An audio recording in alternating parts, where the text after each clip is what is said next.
दोस्तों नमस्कार। राहुल गांधी ने चुनाव आयोग से महाराष्ट्र चुनाव को लेकर वोटिंग के दौरान का सीसीटीवी फुटेज मांगा था। इस दौरान राहुल गांधी के बयान को लेकर प्रेस कॉन्फ्रेंस चुनाव आयोग की तरफ से होता हुआ नजर आया और ज्ञानेश कुमार ने सीधा सीधा राहुल गांधी के ऊपर ही सवाल उठा दिया। राहुल गांधी के बयान को लेकर ही सवाल उठा दिया मीडिया के सामने। ज्ञानेश कुमार ने मीडिया के सामने सीधा सवाल उठाया था कि क्या चुनाव आयोग को माताओं, बहनों और बेटियों की सीसीटीवी फुटेज साझा करनी चाहिए, क्या सीसीटीवी फुटेज सार्वजनिक करनी चाहिए क्या, यह सवाल उठता हुआ दिखाई दिया था राहुल गांधी के बयान को लेकर।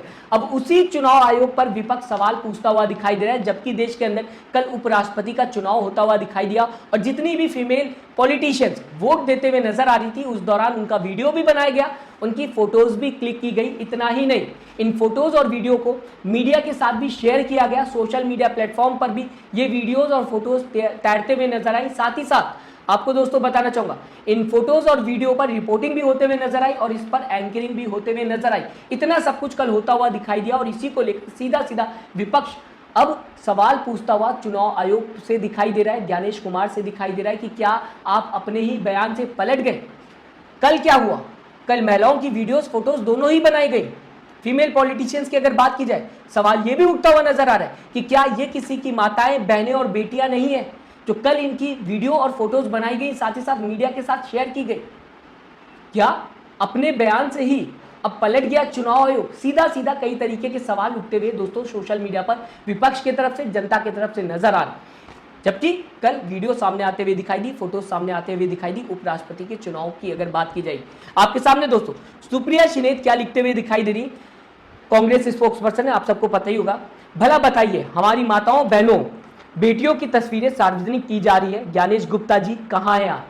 ज्ञानेश गुप्ता ने बयान दिया था प्रेस कॉन्फ्रेंस करके, माफ करिएगा, ज्ञानेश कुमार ने बयान दिया था प्रेस कॉन्फ्रेंस करके, जबकि राहुल गांधी सीसीटीवी फुटेज मांगते हुए वोटिंग के दौरान का नजर आए थे। कहते हुए नजर आए थे कि क्या चुनाव आयोग को महिलाओं, बेटियों और साथ ही साथ बहनों की सीसीटीवी फुटेज साझा करनी चाहिए क्या? तो इसे लेकर सीधा सीधा कांग्रेस स्पोक्सपर्सन सुप्रिया शिनेत पूछते हुए नजर आ रही कि कहां है ज्ञानेश कुमार जी आप, जबकि ये तस्वीरें सामने आते हुए दिखाई दे रही महिलाओं की। आपके सामने दोस्तों विनीता जैन ने ज्ञानेश कुमार का सीधा सीधा बयान ही शेयर कर दिया और साथ ही साथ कैप्शन में लिखते हुए नजर आ रही, जबकि कल वोटिंग के दौरान फीमेल पॉलिटिशियंस की फोटोज और वीडियो सामने आते हुए दिखाई दी। क्या लिखा हुआ विनीता जैन ने अपने कैप्शन में, इतना दोगलापन कहां से लाते हैं, यानी कि अपने बात से कैसे आप मुकर जाते हैं, इतना ज्यादा दोगलापन कहां से लाते हैं आप? सीधा सीधा विनीता जैन ये ट्वीट करते हुए नजर आए और साथ ही साथ ज्ञानेश कुमार का बयान भी अपने ट्वीट में अटैच किया है विनीता जैन ने। इसके आगे दोस्तों कांग्रेस नेता श्रीनिवास वीवी भी ट्वीट करते हुए नजर आए। जो भी बयान सामने आता हुआ दिखाई दिया था चुनाव आयोग की तरफ से, उसे लेकर प्रहार करते हुए या फिर ये कहा जाए तंज कसते हुए नजर आए चुनाव आयोग पर। आपके सामने श्रीनिवास वीवी का ये ट्वीट, कहां हो ज्ञानेश बाबू, और साथ ही साथ बीबीसी का एक पोस्टर भी शेयर किया है कांग्रेस नेता ने। लिखा हुआ इसमें, देखा आपने वहां माताओं, बहनों के वोट डालते हुए फोटोज, वीडियो सरेआम मीडिया में दिखाए जा रहे हैं। किस तरीके से कमेंट करते हुए नजर आ रहे हैं कांग्रेस नेता श्रीनिवास वीवी, जबकि इलेक्शन कमीशन ने बताने की कोशिश की थी या फिर ये कहा जाए सवाल उठाते हुए दिखाई दे रहा था इलेक्शन कमीशन राहुल गांधी के बयान को लेकर कि क्या इलेक्शन कमीशन को माताओं, बहनों और बेटियों की सीसीटीवी फुटेज साझा करनी चाहिए क्या? तो इसे लेकर लगातार अब सवाल उठता हुआ दिखाई दे रहा है इलेक्शन कमीशन के ऊपर कि क्या ये किसी की माताएं, बहनें नहीं है, बेटियां नहीं है क्या? और ये फीमेल पॉलिटिशियंस की वीडियो भी बनाई गई, साथ ही साथ इनकी फोटोज भी बनाई गई और साथ ही साथ शेयर भी होते हुए नजर आए। दोस्तों आपको बताना चाहूंगा, पिछले कई सालों की अगर बात की जाए, देश के अंदर कोई भी पोलिंग बूथ पर इंसान जाता है वोट देने के लिए तो उस दौरान पोलिंग बूथ पर सेल्फी पॉइंट भी मौजूद होता है, यानी कि कैमरा बैन नहीं होता है पोलिंग बूथ पर, क्योंकि अगर कैमरा बैन होता तो यहाँ पर सेल्फी पॉइंट ना होता। साथ ही साथ पोलिंग बूथ पर मीडिया भी खड़ी रहती है, जनता से बातचीत करते हुए नजर आती है, जनता से इंटरेक्ट करते हुए नजर आती है जब भी आप वोट देने जाते हैं। कई पोलिंग बूथ पर ऐसा देखने को मिलता है। साथ ही साथ दोस्तों अगर बात की जाएगी, आपको बताना चाहूंगा, प्रधानमंत्री नरेंद्र मोदी जब प्रधानमंत्री नहीं बने थे तो पोलिंग बूथ पर वो सेल्फी लेते हुए नजर आ रहे थे। ये भी तस्वीर देखी जा सकती है। तो मतलब कि साफ है, कैमरा बैन नहीं होता है पोलिंग बूथ पर।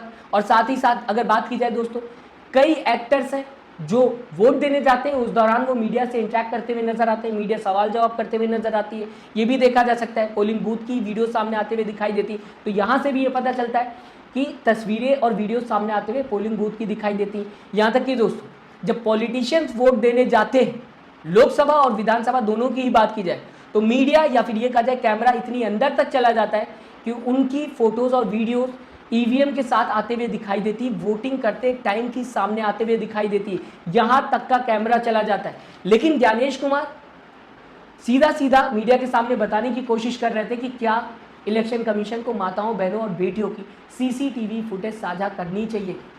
दोस्तों, कई सालों की बात मैंने आपके सामने कर ली कि कैसे जनता जब पोलिंग बूथ पर जाती है तो कैमरा भी वहाँ पर मौजूद होता है, मीडिया भी मौजूद होती है, साथ ही साथ दोस्तों सवाल जवाब भी होता हुआ नजर आता है, सेल्फी पॉइंट भी लगा रहता है। साथ ही साथ कल आपने देख लिया किस तरीके से जब फीमेल पॉलिटिशियन वोट दे रही थी उस दौरान उनकी तस्वीर और वीडियो सामने आते हुए दिखाई दी, ये नॉर्मल सी बात है। लेकिन जो इलेक्शन कमीशन ने प्रेस कॉन्फ्रेंस करके सवाल उठाया वो नॉर्मल नहीं था। इसे लेकर लगातार इलेक्शन कमीशन के ऊपर सवाल उठता हुआ नजर आ रहा है। फिलहाल इस पूरे मामले को आप किस तरीके से देखते हैं, मैं चाहूंगा दोस्तों अपनी राय कमेंट बॉक्स में जरूर दीजिएगा। साथ ही साथ चैनल को सब्सक्राइब और वीडियो को लाइक करना मत भूलिएगा। दोस्तों अपना ख्याल रखिएगा। नमस्कार।